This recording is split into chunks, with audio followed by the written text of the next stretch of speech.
வணக்கம் அன்பான தமிழ் உறவுகளே, தமிழ் சீவனியன் தங்களை வரவேற்கிறது. நாம் இந்த காணொளியில் கிராமம் என்று அழைக்கப்படும் திருமுண்டீச்சுரத்தில் உள்ள சிவன் கோயிலை பற்றித்தான் பார்க்க உள்ளோம். இக்கோயில் விழுப்புரத்தில் இருந்து 16 கிலோமீட்டர் தொலைவிலும் திருவெண்ணைநல்லூரிலிருந்து 5 கிலோமீட்டர் தொலைவிலும் உள்ளது. 7ஆம் நூற்றாண்டில் வாழ்ந்த திருநாவுக்கரசு சுவாமிகளால் பாடல் பெற்ற கோயிலாகும். இவர் தனது பாடலில் இவ்வூரை முண்டீச்சரம் என்றே குறிப்பிடுகிறார்.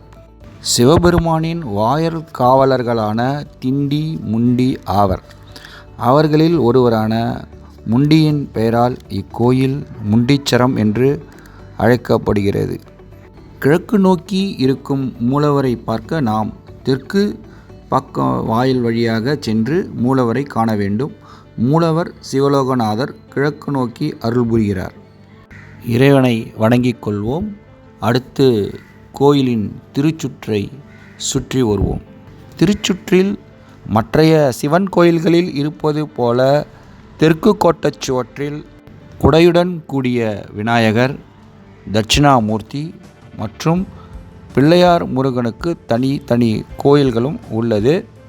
மேற்கு பக்க கோட்டச்சுவற்றில் பெருமாளும், வடக்கு பக்க கோட்டச்சுவற்றில் பிரம்மா மற்றும் துர்க்கை, வழக்கம்போல் சண்டிகேஸ்வரர், சப்த கன்னிகளும் இருக்கின்றனர். கோயிலை சுற்றி பார்த்து கொண்டே கோயிலில் உள்ள கல்வெட்டுக்களை பற்றி பார்ப்போம். இக்கோயிலில் ஏறக்குறைய 30க்கு மேற்பட்ட கல்வெட்டுக்கள் காணப்படுகிறது. அவை எந்தெந்த அரசன் காலத்தில் கல்வெட்டு வெட்டப்பட்டது என்பதை பார்ப்போம். முதலில் 1ஆம் பராந்தக சோழன். இவர் காலம் 907 953 வரை ஆகும். மிகுதியாக இவரின் காலத்திய கல்வெட்டுக்களே காணப்படுகிறது. அடுத்து இளவரசன் ஆதித்ய கரிகால சோழன், 1ஆம் ராஜேந்திர சோழன், 2ஆம் குலோத்துங்கன், 2ஆம் ராஜேந்திர சோழன், சடவர்ம சுந்தர பாண்டியன், ராஷ்டிரகூட மன்னரான கண்டரதேவன், விஜயநகர மன்னரான வீர விருப்பண்ண உடையார் ஆகியோரின் காலத்திய கல்வெட்டுக்கள் இங்கு காணப்படுகிறது. சில கல்வெட்டுக்களை பற்றியும் பார்ப்போம். இங்கு சமஸ்கிருதத்திலும் ஒரு சில கல்வெட்டுக்கள் உள்ளது. சமஸ்கிருதத்தை கிரந்த எழுத்துக்களால் எழுதப்பட்டுள்ளது. கல்வெட்டுக்களில் இறைவனை ஆற்றுத்தளி மூலதானத்து மகாதேவர் என்றும், ஊரை திருமுனைப்பாடி நாட்டு திருமுடியூர் என்றும் குறிப்பிடப்பட்டுள்ளது. சோழர்களுக்கு பிறகு இப்பகுதியை ஆண்ட பாண்டியர்கள் மற்றும் தெலுங்கு விஜயநகர மன்னர்கள் இவ்வூரை கிராமம் என்றே கல்வெட்டுக்களில் கூறியுள்ளனர். இதுவே இன்று வரையும் வழக்கமாக கிராமம் என்று இவ்வூரை அழைக்கிறார்கள். இக்கோயிலை கல்கோயிலாக கட்டியவர் பற்றிய தகவல் உள்ள கல்வெட்டை பார்ப்போம். பராந்தக சோழனின் மகன் இளவரசன் ராசாதித்தன் தேவனின் பெரும் படையின் நாயகனான, அதாவது தளபதியான வெள்ளையங்குமரன், இவர் கேரள பகுதியை சார்ந்தவர். இவர்தான் இக்கோயிலை கற்றளியாக, அதாவது கற்கோயிலாக கட்டியவர் என்பது கல்வெட்டில் உள்ளது. இதே கல்வெட்டு இறைவனை எந்த நேரத்தில் பிரதிஷ்டை செய்யப்பட்டது என்பதையும் குறிக்கிறது.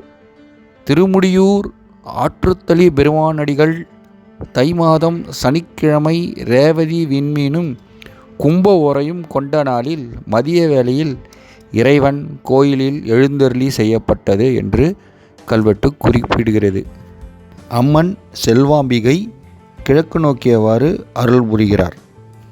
சடையவர்ம பாண்டியனின் கல்வெட்டு ஒன்று நிலம் தானம் வழங்கியது. கோவிலுக்கு நாள்தோறும் 2000 வெள்ளை மலர், அதாவது தாமரைப்பூ மற்றும் 200 செங்குழினி மலரும் வழங்க ஏற்பாடு செய்துள்ளார். தெலுங்கு மரபினரான விஜயநகர மன்னரான வீர விருப்பண்ண உடையார் கல்வெட்டில் கோவில் பூசை தொடர்ந்து நடைபெற ஆண்டுதோறும் 10 ரேகை பொன்னை இம்மன்னன் கோவிலுக்கு வழங்கியுள்ளார். ஆதித்ய கரிகால சோழன் காலத்தில் ஒரு நந்தா விளக்கிற்கு 90 ஆடுகளை சிவதேவக பேரரையன் என்பவர் வழங்கியுள்ளார். அந்த கல்வெட்டில் உள்ளவர் பார்ப்போம். ஸ்வஸ்தி ஸ்ரீ வீரபாண்டியனை தலை கொண்ட கோப்பரங்கேசரி பன்மர்க்கு ஆண்டு 4வது திருமுடியூர் ஸ்ரீ யாற்றுத்தளி மகாதேவர்க்கு தென்கரை ஊரன் திகை விலங்கனாகிய சிவதேவக பேரறையனேன் சந்திரதாவல் வைத்த நந்தாவிளக்கு ஒன்றுக்கு வைத்த சாவா மூவா பேராடுகள் 90 இது. நன்றி தமிழ் உறவுகளே, மீண்டும் நாம் மற்றொரு காணொளியில் சந்திப்போம்.